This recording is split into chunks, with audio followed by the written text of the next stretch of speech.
So Nigerian National Petroleum Corporation has awarded 2017 crude oil term contracts to 39 companies. Meantime, Angolan lawyers appeal ruling on president naming the daughter the chief executive of the State Oil Corporation, plus Ford Motors to pay Mexico expenses towards the scrapped factory construction following comments from the U.S. President-elect Donald Trump. Now, this is what the whole programming looks like. Welcome to the program. I am Bosi Lamafayo. Thank you for joining us at this time.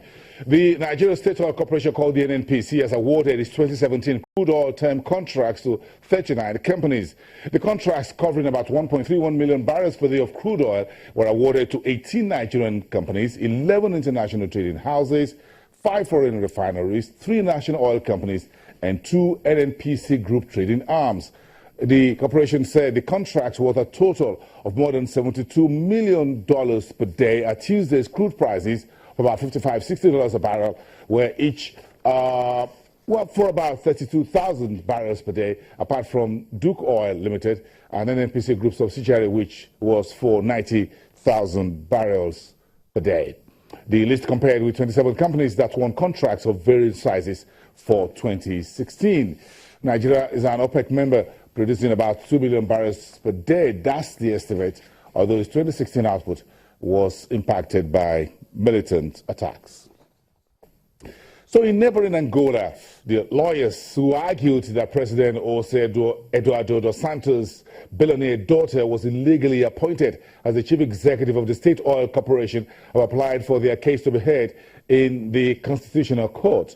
Angola's Supreme Court on December 27th rejected an application by 12 human rights lawyers to have Isabel dos Santos removed as the head of Sonangol, which handles the oil and gas reserves of Africa's largest oil exporter. The lawyers who accused the president of nepotism and violating Angolan probity law asked the Supreme Court on Tuesday to allow the Constitutional Court to hear an appeal against its rulings. So from there, we look at the markets. The Nigerian Stock Exchange has recomposed 4 of its 7 sectoral indices in line with the biannual rebalancing of those indices.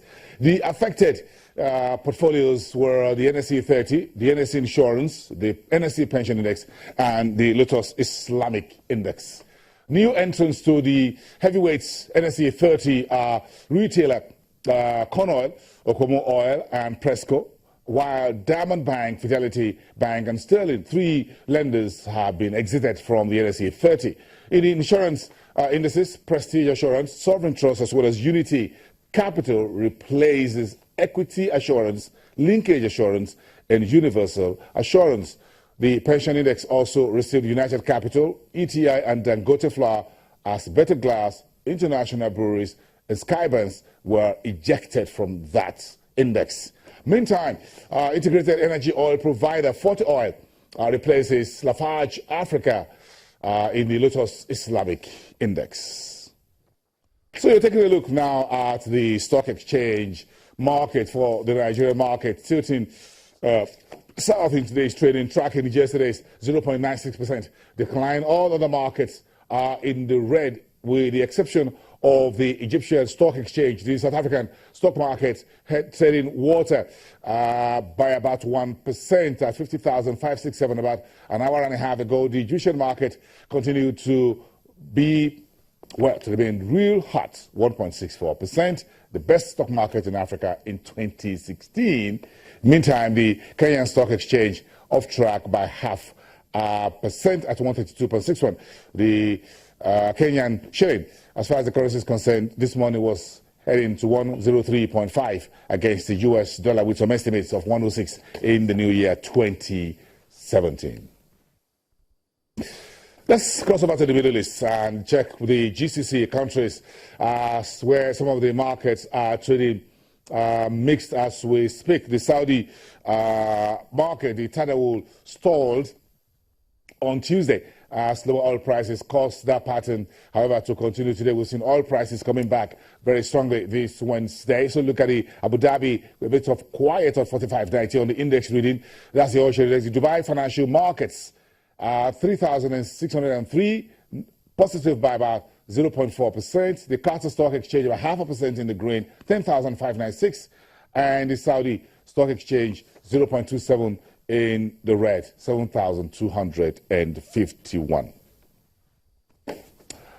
So, one of the biggest stories today from Europe was the Eurozone inflation at 1.1% higher for December against 0.6%. Let's find out how this is trending at the marketplace. Of course, other news such as Donald Trump's comment forcing Ford Motors to cancel their multi-billion-dollar deal with Mexico, bringing them back to the United States. Conrad Wilson is my colleague at DWTV for Channels Television, live to us now at the Frankfurt Stock Exchange, and the index there looking red like the rest of mainland Europe. But let's start from the United States. Conrad, good afternoon. A big buzz today around the world regarding the incoming U.S. President Donald Trump trumping that multi-billion-dollar automaker business deal with Mexico, with Ford Motors. Now, the key question is this.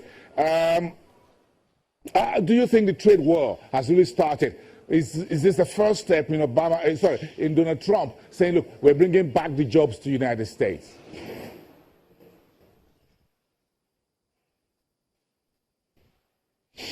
Well, Bosun, the trade war hasn't started yet. But it's personally reasonable of you to use this word because, of course, on the minds of many financial people is the question whether this new protectionist tone in the United States will eventually lead to some sort of trade war, tit-for-tat retaliation game. America repatriates jobs to the United States, cancels trade deals, then other countries might be able to do the same. This is not something anything wants. For the moment, people I talked to here said it's quite comprehensible that companies like Ford, also others who announced repatriation of jobs and creation of new jobs in the United States, United Technologies, for example, IBM, also Sprint, that they try to establish good relations with the new president, cuddle up with the new president, if you like. They have to see that they can do business with him. And of course, it might also make for good PR, at least with Trump voters.